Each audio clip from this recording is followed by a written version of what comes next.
Miscellaneous of chapter 1, question number 15. In a survey of 60 people, it was found that 25 people read newspaper H, 26 read newspaper T, 26 read newspaper I, 9 read both H and I, 11 read both H and T, 8 read both T and I, 3 read all the 3 newspapers. Find. Firstly हमें find out करना है the number of people who read at least one of the newspapers and secondly the number of people who read exactly one newspaper. तो इसमें हमें 3 newspapers दिए हुए हैं H, T and I. तो ये मैं रिप्रेजेंट कर लेती हूँ 3 न्यूज़पेपर्स को H, T एंड I. अब इसमें जितने भी ये खाली पोर्शंस अलग अलग बन रहे हैं इनको मैंने नेमिंग कर दी A, B, C, D, E, F, G. अब मुझे डाटा इसमें गिवन है. इसमें मुझे दिया है 25 people read newspaper H, 25 read newspaper H. अब मैंने H में देखना है कौन कौन से नंबर आ रहे हैं. A, B plus D plus E, ये 25 दिया हुआ है. ठीक है, यहाँ पे इक्वेशन मैंने सॉल्व करनी है इसलिए मैं स्पेस छोड़ रही हूँ. Then 26 read newspaper T. तो T में B है, C, E, F is equal to 26. Then 26 read newspaper I और I में है मेरे पास D plus E plus F plus G is equal to, ये भी 26 है. उसके बाद इंटरसेक्शंस दी हुई हैं. 9 read both H and I, H and I ये हमें दिया है 9. मीन्स H इंटरसेक्शन I में है मेरे पास D और E. Means D plus E मुझे 9 दे रखा है. उसके बाद है 11 read both H and T. H and T जो हैं वो 11 रीड कर रहे हैं. H इंटरसेक्शन T में मेरे पास B और E है. B plus E is equal to 11. Then 8 read both T and I. T और I में मेरे पास E plus F is equal to 8. And 3 read all the 3 newspapers H intersection T intersection I is equal to 3. और तीनों की intersection में जो आ रहा है मेरे पास वो E है. ये वाला पोर्शन सभी में है. E की वैल्यू 3 दी है तो E तो निकल गया. अब ये मुझे पुट करके सारी वैल्यूज़ निकालनी है. E जब मैंने 3 यहाँ पुट किया तो F की वैल्यू आ गई मेरे पास 5. ठीक है, उसके बाद E की वैल्यू मैंने यहाँ डाल दी 3 तो B मेरे पास 8 आ गया. E की वैल्यू मैंने 3 यहाँ डाल दी तो D मेरे पास 6 आ गया. ठीक है, ये सारी वैल्यूज़ जो हैं ये निकल रही हैं. यहाँ पे मैंने वैल्यू डाल दी. D मुझे मेरे पास आ चुका है 6, E मेरे पास 3 है, F मेरे पास 5 है, G हमने फाइंड आउट करना है. तो ये इक्वेशन बन गई 14 plus G is equal to 26. और यहाँ से मैंने G की वैल्यू निकाल ली. ये मेरे पास 12 आ गया. यहाँ सब्स्टिट्यूट कर दो. B आ चुका है, B है 8, C फाइंड आउट करना है हमें, E 3 है और F 5 है इज इक्वल टू 26 दिया हुआ है. ये हो गया 16 plus C is equal to 26 implies C is equal to 10. यहाँ पर A फाइंड आउट करना है, B 8 है, D की वैल्यू 6 है और E की 3 है. 25 और A plus 17 is equal to 25, A is equal to 8. तो ये सारी वैल्यूज़ मैंने फाइंड आउट कर ली. अब जो भी क्वेश्चन उसने पूछा हो उसका आंसर हम दे सकते हैं. तो फर्स्ट वो पूछ रहा है number of people who read at least one of the newspaper. At least one of the number of people who read at least one of the newspaper means जो कम से कम एक न्यूज़पेपर पढ़ते हैं. तो कम से कम का मतलब कि जो इधर जो 2 पढ़ते हैं वो भी लेने हैं, जो 3 न्यूज़पेपर पढ़ते हैं वो भी लेने हैं, जो 1 पढ़ रहे हो। तो ये सारे ही आ गए उसमें। मीन्स मुझे क्या फाइंड आउट करना है इसमें, A plus B plus C plus D plus E plus F plus G, सभी की वैल्यूज़ यहाँ पुट कर दो। 8, B था मेरे पास 8, C था मेरे पास 10, D की वैल्यू 6, E 3 था, F 5 था और G मेरे पास 12 था। तो ये ऐड करके बन जाएगा 52। सेकेंड मुझे फाइंड आउट करना है number of people who read exactly 1 newspaper, जो सिर्फ एक ही न्यूज़पेपर पढ़ते हैं। तो आप डायग्राम में देखो, डायग्राम में जो 1 पढ़ते हैं वो ये A है, ये वाला पोर्शन, एक ये C है और G है। तो हमें इसमें क्या निकालना है, A plus C plus G, तीनों की वैल्यूज़ पुट कर दो। A 8 था, C 10 है और ये 12 है मेरे पास। तो ये वैल्यू आपके पास आ गई 30। क्वेश्चन नंबर 16 जो है इसी की तरह है, वो आपने होमवर्क करना है। In a survey it was found that 21 people like product A, 26 like product B and 29 like product C। तो इसमें भी आपको 3 ही प्रोडक्ट दिए हुए हैं, उसी तरह से फिगर बनेगी। If 14 people like product A and B, ये इंटरसेक्शन आ गई। 12 people like product C and A, ये भी इंटरसेक्शन है। 14 people like product B and C, intersection given है। And 8 liked all the 3 products, ठीक है, जो तीनों प्रोडक्ट्स लाइक कर रहा है, मीन्स तीनों की इंटरसेक्शन 8 दी हुई है। Find how many liked product C only, तो इसमें हमें फाइंड आउट करना है जो सिर्फ C प्रोडक्ट को ही लाइक करते हैं। तो इसमें वैल्यूज़ निकालोगे वैसे ही आंसर आ जाएगा। इसके साथ ही ये चैप्टर ख़त्म है और नेक्स्ट चैप्टर है हमारा second chapter, relations and functions, जिसमें हम डेफिनेशन करेंगे कार्टीज़ियन प्रोडक्ट की। Cartesian product of sets if A and B are two non-empty sets,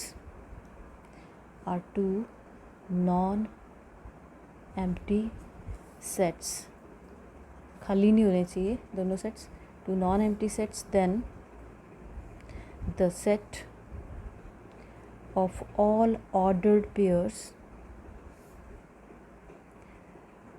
pairs को हम ऐसे लिखते हैं, इन्हीं ब्रेसेस में लिखना है ऑर्डर्ड पेयर को, A comma B, ordered pairs A comma B such that A belongs to capital A and B belongs to capital B is called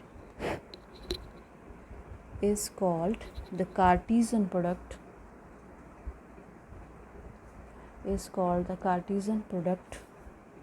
of A and B, and it is denoted by A cross B ऐसे लिखना है।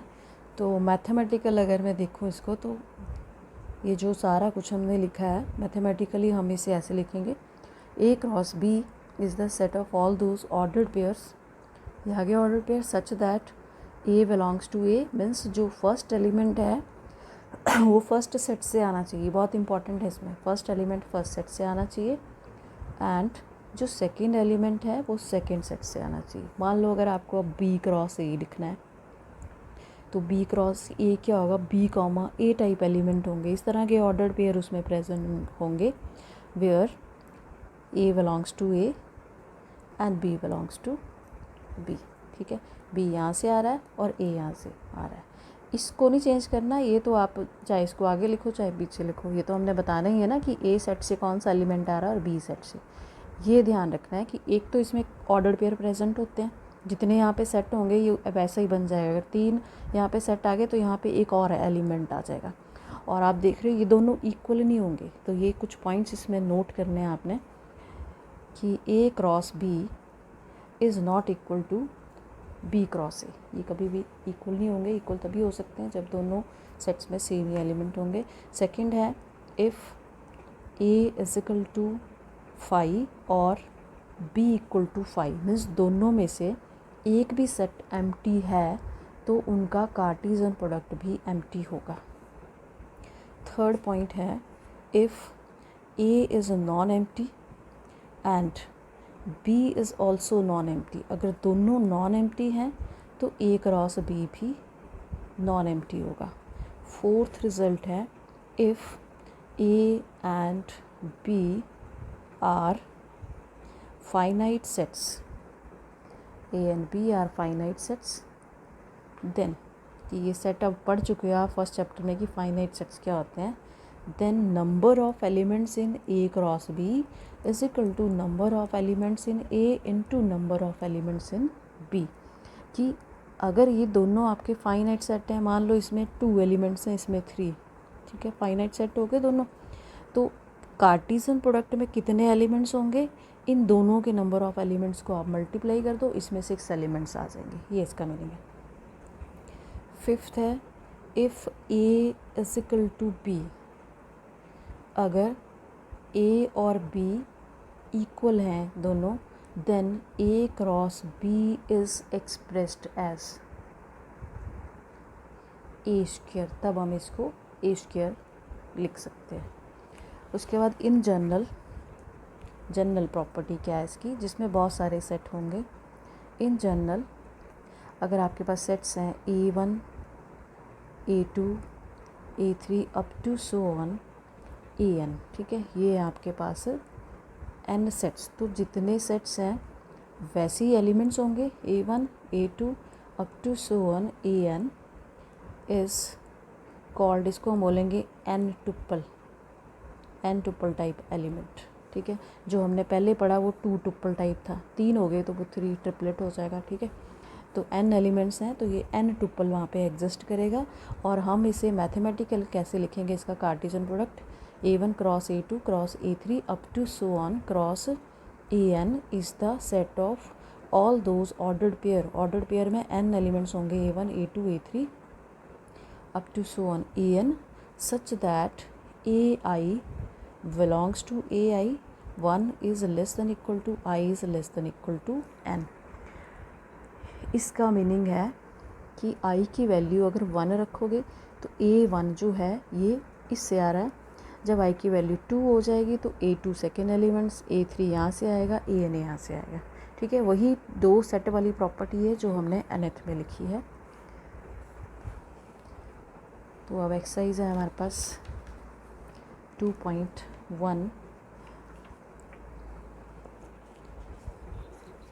First हमारा question है इसमें, उसमें अच्छा एक और चीज़ इसमें आपको ध्यान रखनी है कि 2 ऑर्डर्ड पेयर इक्वल कब होंगे। मान लो मेरे पास 2 ऑर्डर्ड पेयर हैं A1 B1 is equal to A2 B2, कब इक्वल होंगे, if A1 is equal to A2 and B1 is equal to B2। जब फर्स्ट एलिमेंट फर्स्ट के इक्वल हो जाएगा, सेकेंड एलिमेंट सेकेंड के इक्वल हो जाएगा, तब ये 2 ऑर्डर्ड पेयर इक्वल होंगे, ठीक है। ये याद रखना है क्योंकि ये फर्स्ट ही क्वेश्चन में आपका यूज़ होगा। क्वेश्चन नंबर 1 है मेरे पास, इफ़ x/3 + 1 is equal to y - 2/3 x/3 + 1 y - 2/3 ordered pair is equal to 5/3 1/3, find the values of x and y। Find the values of x and y। तो given क्या है, ये जो गिवन है ये ऑर्डर्ड पेयर दिए हैं, 2 एलिमेंट इसमें 2 टुपल टाइप एलिमेंट, ये 2 ऑर्डर्ड पेयर मुझे उसने इक्वल दिए हैं। तो अभी हमने रिज़ल्ट किया कि 2 ऑर्डर पेयर जो हैं वो इक्वल कब होंगे, जब फर्स्ट एलिमेंट जो है इसके फर्स्ट एलिमेंट के इक्वल हो जाएगा और सेकंड एलिमेंट जो है वो सेकंड के इक्वल हो जाएगा, ठीक है। अब यहाँ से वैल्यूज़ निकाल लो इसको सॉल्व करके। 5/3 - 1 ये आ गया 2/3, 3 दोनों साइड से कैंसिल, x की वैल्यू 2 आ गई, इसको भी सॉल्व कर लो। 1/3 + 2/3 3/3 1 आ गया, तो x की वैल्यू 2 आ गई, y = 1, ये हमारा आंसर आ गया इसमें। सेकेंड क्वेश्चन है, if the set A has 3 elements and the set B, इसमें एलिमेंट्स दिए हैं 3, 4, 5.